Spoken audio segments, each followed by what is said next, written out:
Welcome to Telugu stories మనసున మనసై next episode. ఎంతైనా boss స్వయంగా పిలిచాడు కూడాను అని వెళ్ళడానికే నిశ్చయించుకుంది.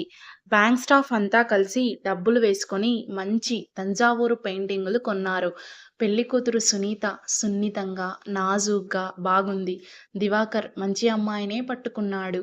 మనీషా కాదన్నా మంచి అమ్మాయే వచ్చింది అనుకుంది కాస్త అసూయగా జయంతి.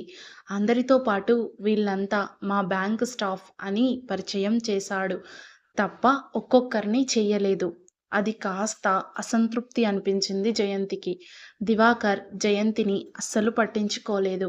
ఎంతసేపు భార్యతో గుసగుసలాడడం, అతిథులు వచ్చినప్పుడు నిలబడి ఆహ్వానించడం తప్ప మరొకటి లేదు.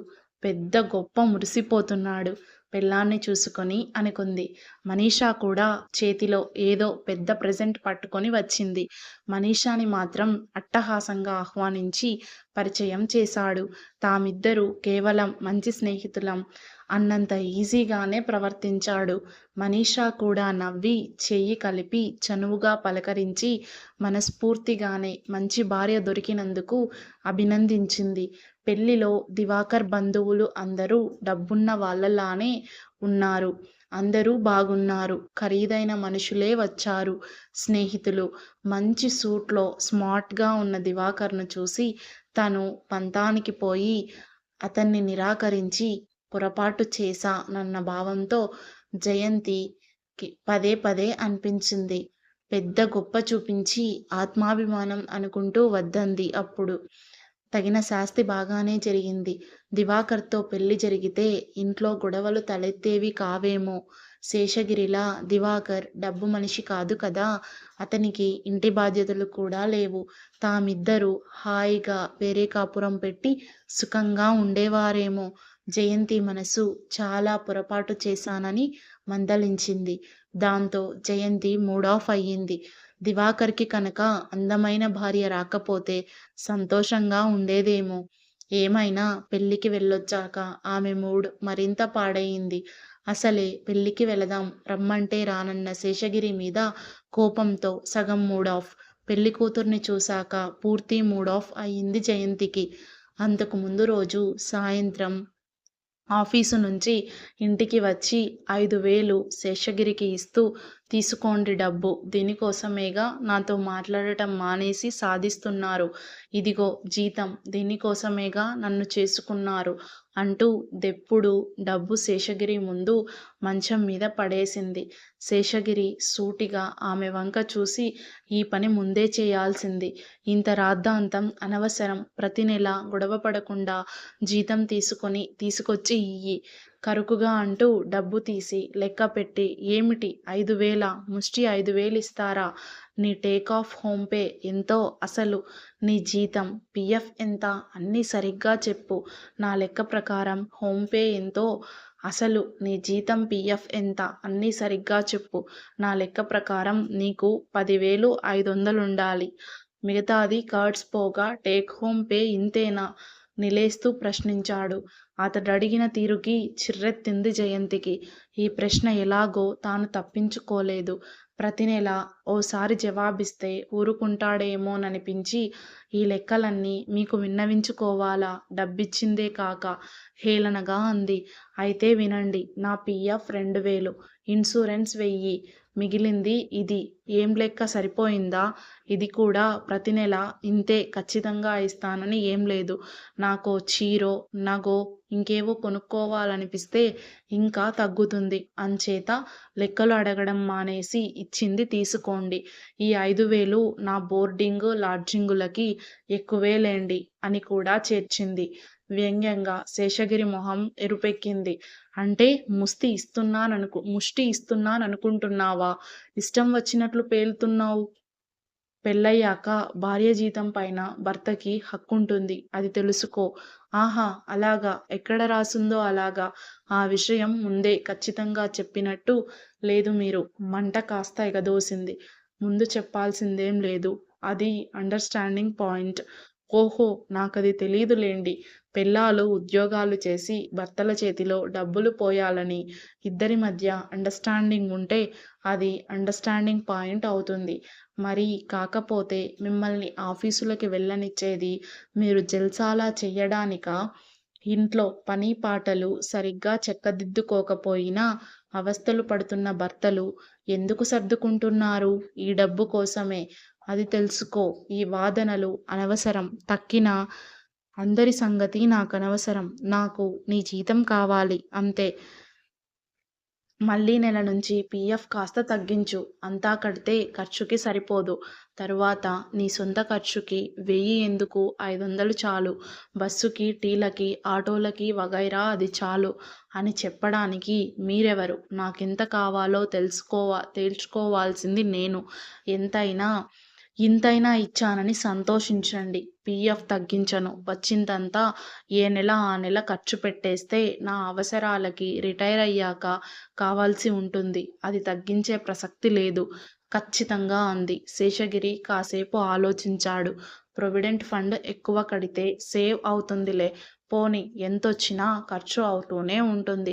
తనెలాగో 500 మించి కట్టలేకపోతున్నాడు. భార్య అయినా దాచని అన్న ఆలోచనలతో ఆ విషయం వదిలేశాడు. కానీ జయంతి నెలకి 1000 రూపాయలు ఖర్చు పెట్టేసి తగలేస్తుంది అన్నది కష్టం అనిపించినా ఈ కొరకరాని కొయ్య ఎలాగో వినదు. ఇంకా పంతం వస్తే మళ్ళీ నెల నుంచి డబ్బసలు ఇయ్యకపోతే కష్టం అని ఊరుకున్నాడు. అదే సమయంలో జయంతికి అతనిలా ఖచ్చితంగా మాట్లాడకుండా ప్రేమగా అడిగితే తనేం ఇవ్వదా? ఇలా దబాయించి అడిగితే వళ్ళు మండదా మరి? అని సమర్థించుకుంది. శేషగిరి కూడా ఇంత గొడవ రాద్ధాంతం చెయ్యడం ఎందుకు? జీతం తెచ్చి అభిమానంగా మీరే ఖర్చులు చూసుకోండి అంటే ఎంతో బాగుండేది. ఇద్దరూ రెండో వారిదే తప్పన్నట్లు ఆలోచించారు. 2 రోజులుగా ఇంట్లో భోజనం చెయ్యని జయంతి ఆ రోజు ఎవరూ పిలవకముందే డైనింగ్ టేబుల్ దగ్గర కూర్చుంది.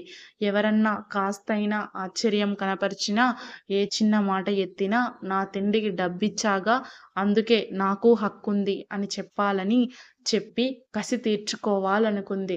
ఎవరికి వారు ఏం జరగనట్టు మామూలుగా వచ్చి కూర్చుని తిన్నారు. శేషగిరి ఓసారి జయంతి వంక చూశాడు. అతని పెదాల మీద చిన్న నవ్వు మెరిసింది. తల్లి వంక చూశాడు. ఆవిడ చూడనట్లే వడ్డించింది కంచాలలో. ఆ రాత్రి వారం దెబ్బలాట తర్వాత జయంతి మీద చెయ్యి వేసి దగ్గరికి లాక్కోబోయాడు శేషగిరి. జయంతి విసురుగా చెయ్యి తోసేసింది.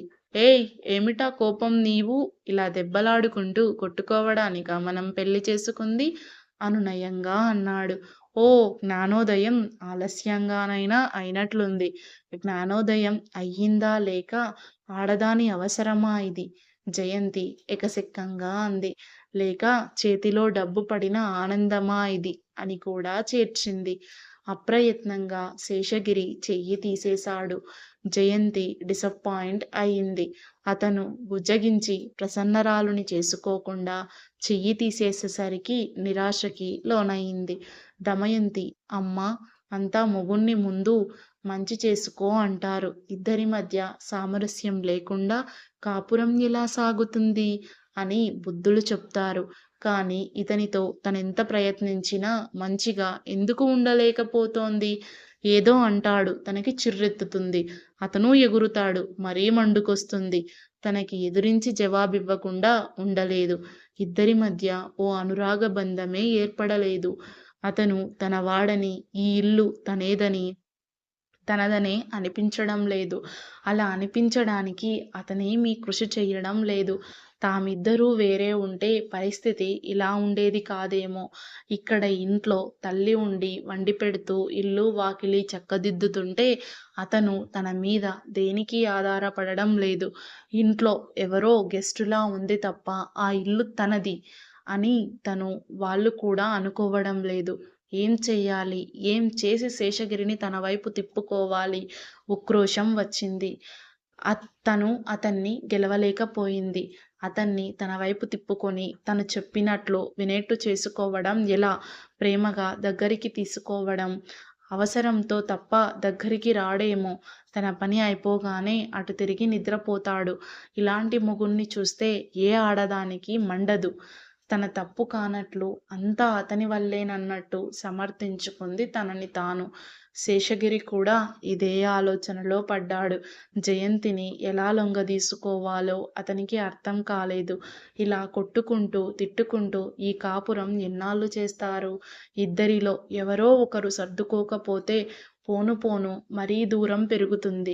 ఈ రకంగా ప్రేమ, అనురాగం లేకుండా ఈ సంసారం ఎన్నాళ్ళు చేయగలరు? ఇంకా ఓ 40 ఏళ్ళు బతుకుంది తమ ముందు. తామిద్దరి మధ్య బంధం గట్టిపడాలంటే తను కాస్త తగ్గి జయంతిని ముందు కొన్నాళ్ళు లొంగదీసుకుంటే పిల్లలు పుట్టాక అప్పుడు తనే తగ్గి దారికొస్తుంది. అప్పుడు 33 పిల్లల్ని ఇంకా కనడం ఆలస్యం చేస్తే ఎప్పటికి పెరిగి పెద్దవుతారు? జయంతిని లొంగదీసుకోవడానికి పిల్లలు సాధనం అవ్వాలి అని ఆలోచించాడు.